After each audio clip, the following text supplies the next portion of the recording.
¿Por qué Francia y Gran Bretaña no frenaron a Hitler en 1935? Una historia para entender uno de los mayores errores de la política europea. Cuando pensamos en la Segunda Guerra Mundial, es fácil imaginar a la Alemania nazi como una potencia imparable. Vemos los desfiles militares, los tanques avanzando por Europa y un ejército aparentemente invencible. Sin embargo, hubo un momento en el que todo aquello aún podía haberse evitado. Ese momento fue alrededor de 1935. Muchos historiadores coinciden en que, si Francia y Gran Bretaña hubieran actuado con firmeza entonces, la historia del siglo XX podría haber sido muy diferente. Pero no lo hicieron. La gran pregunta es, ¿por qué dos de las mayores potencias del mundo dejaron que Hitler rompiera los tratados internacionales sin intervenir? Para responderla, debemos viajar unos años atrás. Europa después de la Primera Guerra Mundial.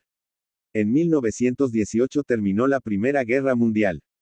Europa estaba devastada. Millones de soldados habían muerto. Ciudades enteras habían sido destruidas. Las economías estaban arruinadas y casi todas las familias habían perdido a algún ser querido. En Francia, muchos pueblos tenían monumentos con decenas o incluso cientos de nombres de jóvenes que jamás regresaron del frente. En Gran Bretaña ocurría algo parecido. Toda una generación había desaparecido. Por eso, cuando llegó la paz, la mayoría de los europeos hizo una promesa silenciosa. Nunca más otra guerra. Ese sentimiento marcaría toda la política europea durante los siguientes 20 años. El Tratado de Versalles. En 1919 los vencedores impusieron a Alemania el Tratado de Versalles. El tratado obligaba a Alemania a aceptar la responsabilidad de la guerra. También le imponía enormes indemnizaciones económicas. Perdía colonias y territorios. Su ejército quedaba reducido a solo 100.000 hombres. No podía fabricar tanques. No podía tener aviación militar. No podía construir submarinos. Y la región de Renania debía permanecer desmilitarizada.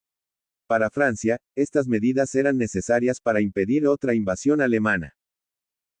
Pero muchos alemanes sintieron que su país había sido humillado. Ese resentimiento sería el combustible político de Hitler. Llega Adolf Hitler. En 1933 Adolf Hitler fue nombrado canciller de Alemania.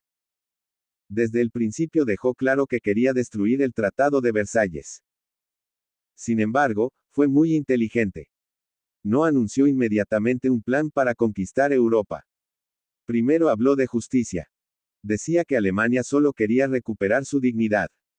Afirmaba que todos los países tenían derecho a defenderse y que Alemania también debía tener un ejército moderno.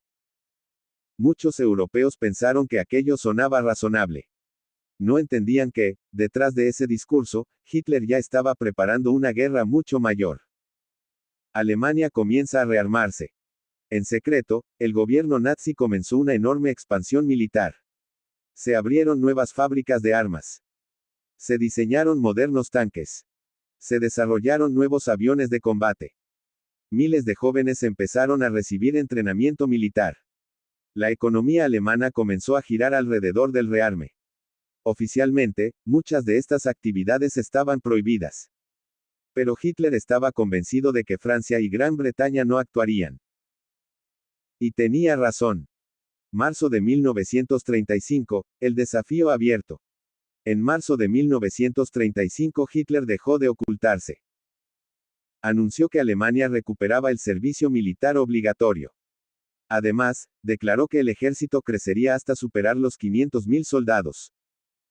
Era una violación directa del Tratado de Versalles.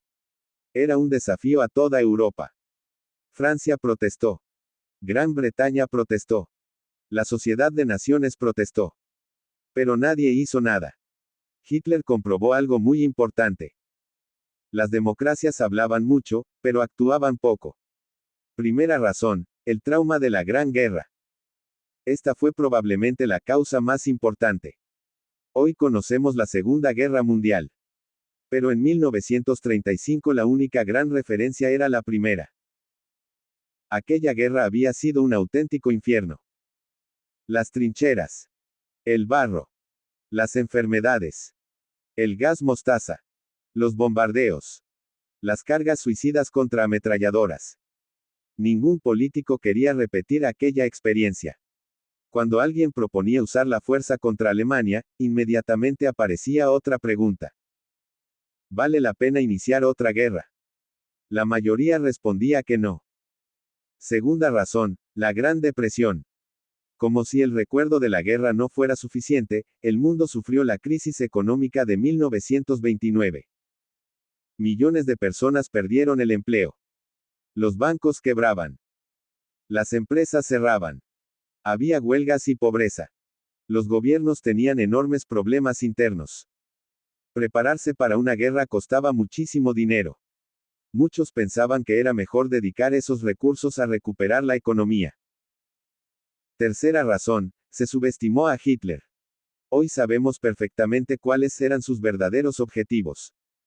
Pero en 1935 nadie podía ver el futuro. Muchos líderes europeos pensaban que Hitler solo quería revisar algunas partes del Tratado de Versalles. Incluso había británicos que consideraban excesivos los castigos impuestos a Alemania después de 1918. Por eso, cuando Hitler decía, "Solo quiero igualdad con las demás naciones", algunas personas le creían. Fue uno de los mayores errores de cálculo de la historia moderna. Cuarta razón, Francia no quería actuar sola. Francia tenía un ejército numeroso. Incluso era más fuerte que el alemán en varios aspectos. Pero había un problema. Francia temía enfrentarse sola a Alemania. Necesitaba el apoyo británico. Y Gran Bretaña no estaba dispuesta a intervenir militarmente. Así que Francia dudó. Y mientras dudaba, Alemania seguía fortaleciéndose. Quinta razón, la política del apaciguamiento. En Gran Bretaña fue ganando fuerza una idea. Si se hacían algunas concesiones a Hitler, quizá estaría satisfecho. Esa estrategia recibió el nombre de apaciguamiento. La lógica parecía sencilla. Si Alemania recuperaba parte de lo que había perdido en Versalles, tal vez desaparecería la tensión. Pero Hitler interpretó esas concesiones de otra manera. No las vio como gestos de buena voluntad. Las vio como señales de debilidad. Cada vez que obtenía algo sin resistencia, pedía más. Sexta razón, la Sociedad de Naciones era casi impotente. Después de la Primera Guerra Mundial se creó la Sociedad de Naciones. Su objetivo era impedir futuros conflictos. Sobre el papel parecía una organización muy poderosa. Pero tenía un gran problema. No disponía de ejército propio. No podía obligar a nadie a cumplir sus decisiones. Dependía completamente de la voluntad de los países miembros. Cuando Hitler violó el Tratado de Versalles, la sociedad protestó. Pero una protesta sin fuerza militar no detenía a un dictador decidido. Séptima razón, el miedo al comunismo. En aquella época otro gran temor recorría Europa. La expansión del comunismo soviético. Muchos políticos británicos y franceses consideraban que la Unión Soviética era una amenaza incluso mayor que Alemania. Algunos pensaban que una Alemania fuerte podría servir de barrera frente a Stalin. Fue otro grave error estratégico. Hitler pone a prueba a Europa. Cada decisión que tomaba era, en realidad, un experimento. Observaba atentamente la reacción de las potencias occidentales. Cuando no ocurría nada, avanzaba un poco más. Era como alguien que empuja lentamente una puerta para comprobar si está cerrada. Si nadie responde, la abre completamente. Así actuó Hitler durante casi toda la década de 1930. La remilitarización de Renania. En 1936 llegó una prueba aún más arriesgada. Hitler envió tropas a Renania. Era una clara violación de los acuerdos internacionales. Sin embargo, dio una orden secreta a sus generales. Si el ejército francés intervenía, debían retirarse inmediatamente. Eso demuestra que Hitler todavía no se sentía preparado para una guerra. Pero Francia volvió a no actuar. Gran Bretaña tampoco. Aquella fue probablemente la última gran oportunidad para detenerlo sin un conflicto mundial. Después ya fue demasiado tarde. Tras comprobar que nadie lo detenía, Hitler fue aumentando sus ambiciones. En 1938 anexó Austria. Ese mismo año exigió los Sudetes, una región de Checoslovaquia. En la conferencia de Múnich, Francia y Gran Bretaña aceptaron entregar ese territorio esperando preservar la paz. El primer ministro británico Neville Chamberlain regresó diciendo que había conseguido la paz para nuestro tiempo. Pero Hitler no tenía intención de detenerse. En 1939 ocupó el resto de Checoslovaquia. Pocos meses después invadió Polonia.